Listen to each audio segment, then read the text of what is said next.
Live, local, late breaking. Channel 11 News starts with breaking news. Good afternoon, everyone. We begin with breaking news on former Pittsburgh Police Chief Nate Harper. We have just learned in just the last couple minutes that he has been sentenced. Prosecutors wanted jail time, saying he created an unauthorized slush fund, but the defense had argued for probation. That's right, and Channel 11's Rick Earl has been following this story since before the former chief was indicted. He joins us live at the federal courthouse. Rick, jail time.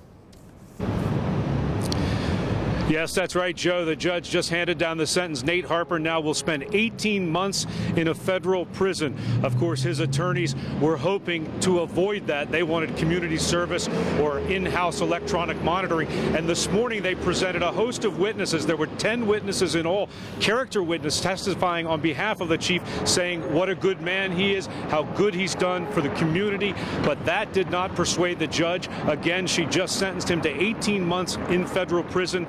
The guidelines called for 18 to 24 months, so it is on the lower end of that spectrum. Of course, we have some video that we shot of Nate Harper arriving here earlier this morning. He had no comment as he walked in with his wife and his daughter here to learn his sentence, which again is 18 months in federal prison. Now, coming up in a short time, we expect to hear from the U.S. Attorney. He has called a news conference for 2 o'clock, so we expect to learn much more from him. We can also tell you during this hearing that Nate Harper himself spoke out. It was an emotional speech that he gave the court here. He spoke for about 5 minutes. He said, quote, "I made a mistake. It's been devastating.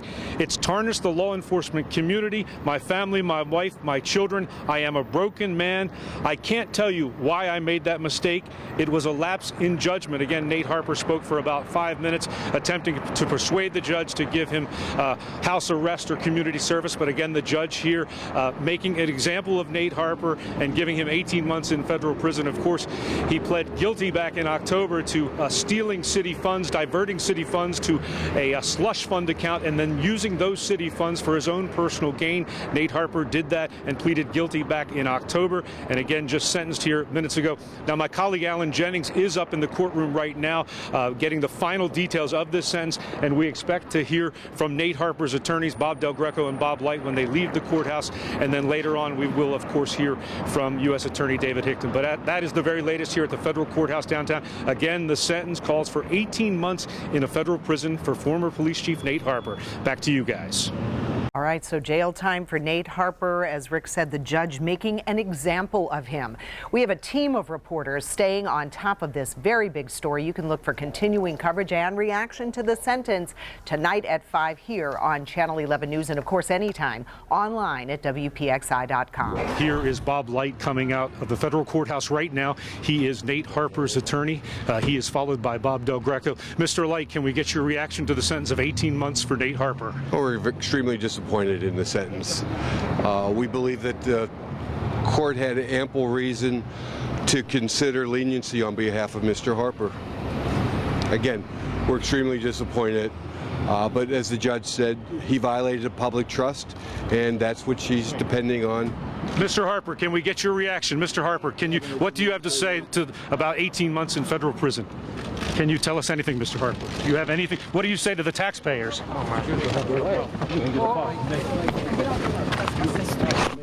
Get out of his way. Bob, can you tell us anything? No, get out of his way. I would be more than glad to talk to you if you'd let me usher my client to his car. Okay, Nate Harper is now being led to his car by his attorneys. Again, he was just given 18 months in federal prison. Go ahead, Nate. Mr. Harper, do you have anything to say to us? Bob, what can you tell us? Well, what is his mood right now? well, he's despondent. As I indicated,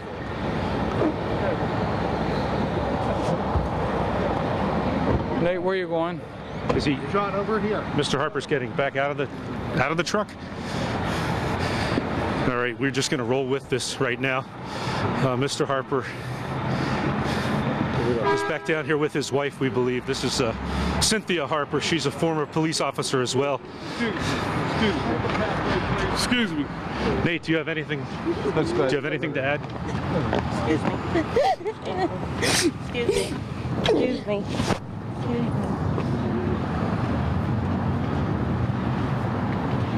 That is Nate Harper with his wife getting into his sport utility vehicle there. His attorneys are behind him. We will hear from them in just a minute. All right, Bobby, what can you tell us about this? He's obviously very upset about this. He's very despondent, crestfallen. This is as I indicated in my closing remarks, it has been a meteoric fall for him. He's suffered colossal collateral consequences. He's lost his job, he's lost his pension. He's been the subject of public derision, and now he's been sentenced to jail. So it was not a good day for the former city Pittsburgh police officer, a public servant for 26 years, and a good guy. Well, you wanted witness Her decision. I have to tell you, the federal guidelines are, even though they're advisory, are followed quite often. I'm very disappointed. I subjectively felt that we had presented compelling evidence to allow someone to consider the variance from the guidelines. Obviously, she considered the seriousness of the offense and its deterrent effect to be more weighty than the fact that what we have is a 61-year-old broken man who has dedicated the majority of his life in a very positive way to the citizens of Pittsburgh. So it's always disappointing to have a client go to jail, and it's really disappointing to have a client of Nate Harper's quality and character and compassion and public service be sentenced to incarceration. Was he prepared for this sentence, though? Yes, we've met with Nate on a number of occasions. The guidelines were clear. It's not as if we didn't know what the guidelines would be. We knew that was the range. I think we argued vigorously, subjectively, I thought compellingly, for a deviation, a departure, a variance from those guidelines, but such was not the case. Yeah, the other thing is, Bob, you had witness after witness get up there and talk about the character of this man and the good he has done for this community. You even had a prosecutor here in this case saying, if I wasn't standing here, I might write a letter on his behalf. I think undeniably he is a man of compassion and caring, and as I indicated, a great husband, a doting father, a supporting grandchild, and a community activist, in that he attempted to empower people who weren't empowered. I think everyone in that courtroom, including the judge and prosecutor, would concede that Nate Harper is a real good guy. The question is whether or not this momentary lapse of judgment outweighed that, and to some extent the court believed that the guidelines were correct and imposed the guideline figure as opposed to a variance. In the federal system, what's the minimum? Being more than a lapse. You pointed to the ongoing use of the funds. That's a good point. The crime wasn't a one-instance matter, and I think that weighed heavily in her consideration. When I say momentary lapse, I take a 61-year-old guy who, dedicated 59 and a half or 60 years to good, solid, honest, compassionate public service. And we kind of weigh that against. I know former superintendent, former United States Marshal, chiefs of police have all indicated a momentary lapse of judgment, indicating in the wide temporal spectrum, so to speak, this was a small point of Nate Harper's life, and one that regrettably will define him and has put him in a situation where he's going to suffer incarceration. Bob, do you have any idea when he'll go or where he will go? I do. The when is probably within 4 to 8 weeks.